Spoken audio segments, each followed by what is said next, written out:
MKCG medical college और hospital रे पुणी रैगिंग अभियोग एमबीबीएस हॉस्टल 2 और 3 नंबर रूम रे रहुतबा 5 जन छात्र किछि जूनियर छात्रों को रैगिंग करुथबा ने अभियोग होइतिला जाहाकु ने मेडिकल कॉलेज परिसर रे एक उच्च स्तरीय बैठक बसितिला किंतु एही बैठक रे कोनोसी छात्रों को रैगिंग हेला भली किछि भी प्रमाण मिलि नथिला। रैगिंग रो शिकार होइतबा छात्र सामना को आसी नथिबा बेले जेउ छात्रों को विरोध रे अभियोग होइछे सेमाने घटना संपर्क में किछि जानि नथिबा कमिटी आगरे प्रकाश करथिले। एही घटना परे एमकेसीजी रे एभली बारंबार मिथ्या अभियोग को नहीं छात्र छात्री मध्य तीव्र असंतोष प्रकाश पाउछे। बारंबार रैगिंग हेउथबा ने मिथ्या अभियोग पत्र दाखल करा जाउथबारो अଯଥାରେ समय अपचय हेउथबा छात्र छात्री माने अभियोग करबा सहित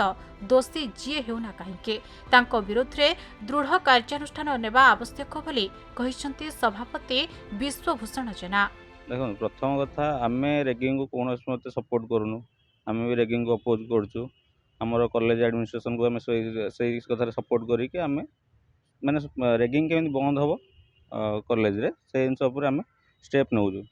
किंतु तथापि बारंबार कौन हो फेक केस गुड़ा पड़ू मैंने फल्स केस किए क्या राग रखिए कि किए पकाऊँ आम भी जानू तो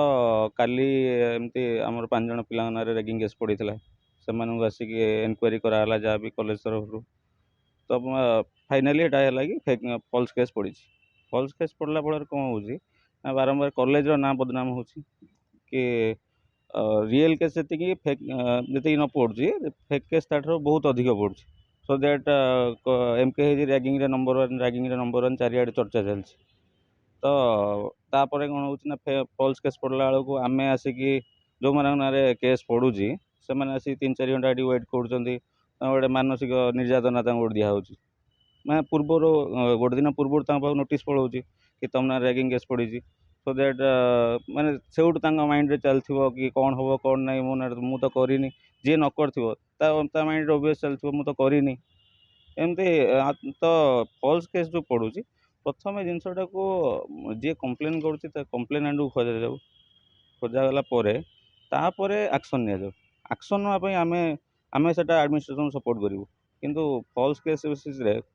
आमको आसिक छेड़ा करेगा 3-4 घंटा मानसिक निर्यातना देवा एटा सब आम एटा अपोज कर यूनियन तरफ।